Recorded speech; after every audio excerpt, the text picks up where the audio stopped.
We're going to do a 10-minute walking workout today. Nothing too crazy, just something you can fit into your day to keep on moving. We're going to start, as always, with our warm-up. No matter what you're doing, walking indoors, outdoors, elliptical, bike, or cleaning, gardening, driving, whatever you're doing today. But not so long of a warm-up because we're not going to go full out. We're going to have 10 minutes to refresh ourselves, get our energy back, increase our focus, while we kind of hang out and chat today. Deep breath in through your nose. We want to keep that oxygen flowing, and we want to keep the good stuff coming in and the not so good stuff, old stale stuff, going out. Exhale. And by stuff, I mean oxygen. Deep breath in.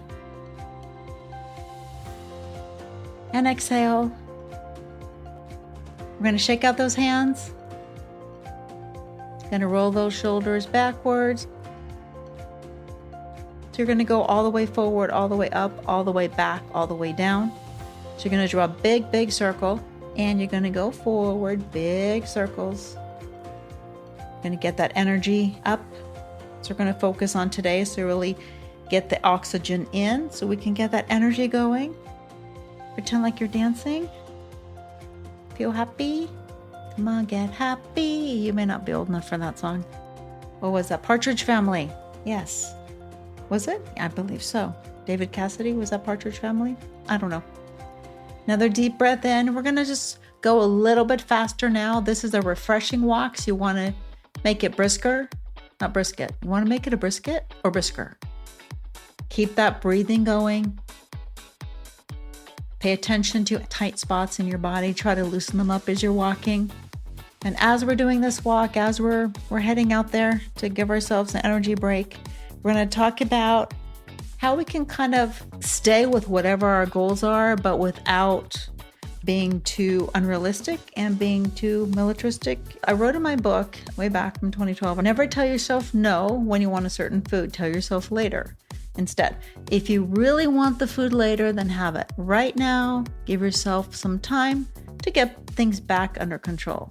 And what's interesting with that is that I was watching an interview with Billy Idol. Yes, my pretend husband. I've been in love with him since 1984, Dancing with Myself. Saw that video on MTV. Then he was my love from then on. I pretend that we're married even though we're not. Never stalked him though, but I've seen him in concert. I was watching an interview. I can't remember what it was on. They were asking him about his sobriety. Let's go a little bit faster while we're talking about Billy Idol, because it gets my heart right up. And he was saying that he's mostly sober, but he says he doesn't tell himself no. He tells himself later. I was like, what? That's exactly what I said. So he said, like, if he wants this drink, just random, like, I'm gonna want a drink today. And he tells himself, you know what? Not right now, but I can have it later. And so because he's not telling himself no, he's not setting himself up for like, oh, but I'm going to do it. No, nobody tells me no. And that was really cool to see. I love his whole attitude about it because it's a lot more relaxed. And that's what I am trying to get back to doing, because as you know, I haven't been that great with it lately. Go a little bit faster just to get that energy going, get that energy production up.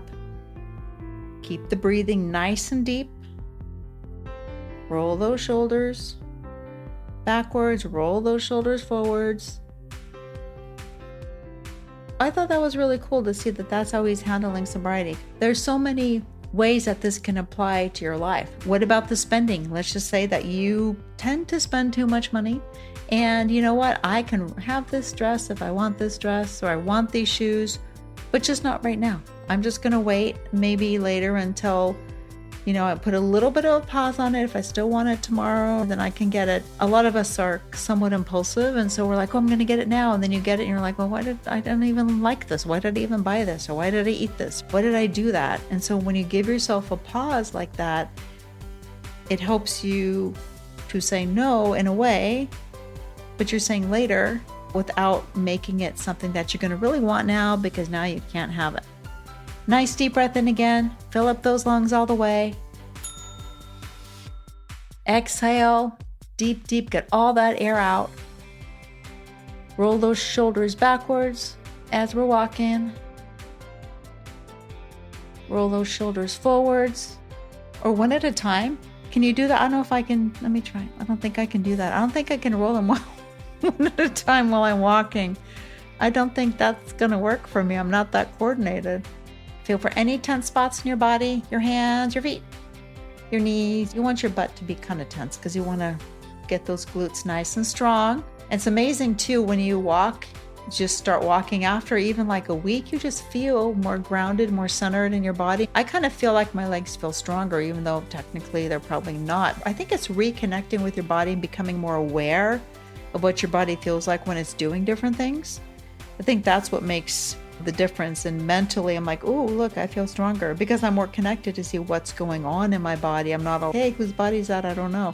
I'm all over here in space thinking about something else, which if you have ADHD, you can totally relate to. Another deep breath in through your nose. And hold on to a pace that just gives you energy. We're going to feel refreshed and feel how good it feels to move your body. I know I say that a lot, but it's true. Once you get moving, it just feels so great. This is what it was designed to do. I wasn't designed to sit all day in front of my computer. Even standing in front of my computer is just not the same because the blood isn't really flowing. Now it's stagnating in my feet, and my feet are becoming a size 400 shoe. You can go a little bit faster, but it's a short walk today. Settle in, feel that body move. Everything's moving together. Everything just feels good. Everything feels strong. Everything else feels relaxed except for your glutes. Pay attention to how your feet are hitting the ground. Or if you're on the bike, just kind of feel how that whole thing feels to move while you're cycling. I love that cycling feeling. I love that cycling feeling. And I don't know if you're old enough for that song. I am, but you know. Some of you are not. Some of you are spring chickies. Deep, deep breath in. Really fill up those lungs. Relax your stomach. And then exhale. Empty those lungs out all the way. And go back to a normal breathing pattern.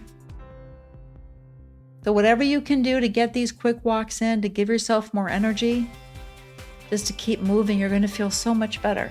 It's something magical about moving our bodies, and it doesn't have to even be that hard. Just head out for a walk. My great aunt, she's in her high 90s and she's still walking. She actually had a stroke a couple of years ago, but she's still walking. It's amazing. And I know so many people older like that who are just still moving and still active and still going. Because that's longevity. It's keeping our body moving so we're not just stuck and stagnant. You can slow it down a little bit now if you're outside, heading back close to home or office. If you're inside, just slow it down on your walking pad. Just fit in these short workouts whenever you can, just to get up and move. 10 minutes is great, and it's so much better than nothing. Roll those shoulders now, both forward and back. Shake out your hands. You can string the shorter workouts together. Did I just say that? I don't know. But anyway, you can string them together if you want. I have some longer ones, and the older episodes, which are actually pretty helpful and pretty useful, I think. There's some that are like 40 minutes. You want a longer walk? Just go jump on one of those. I'm going to try to be more consistent. I told you how I'm trying to get started again with everything in life, back to health and podcasting. So it's getting started again, and getting started starts with small things like a 10-minute walk, a 5-minute walk, getting up from your chair periodically. Slow it down a little more now. We're almost done. Deep breath in. Exhale. And feel that energy just flowing through your body. Make sure you do a little bit of a stretch, like 30 seconds. Your calves, your ankles. And I'll see you next time.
We're walking and talking. We're walking and talking. We're walking and talking. We're walking and talking with Helen Ryan.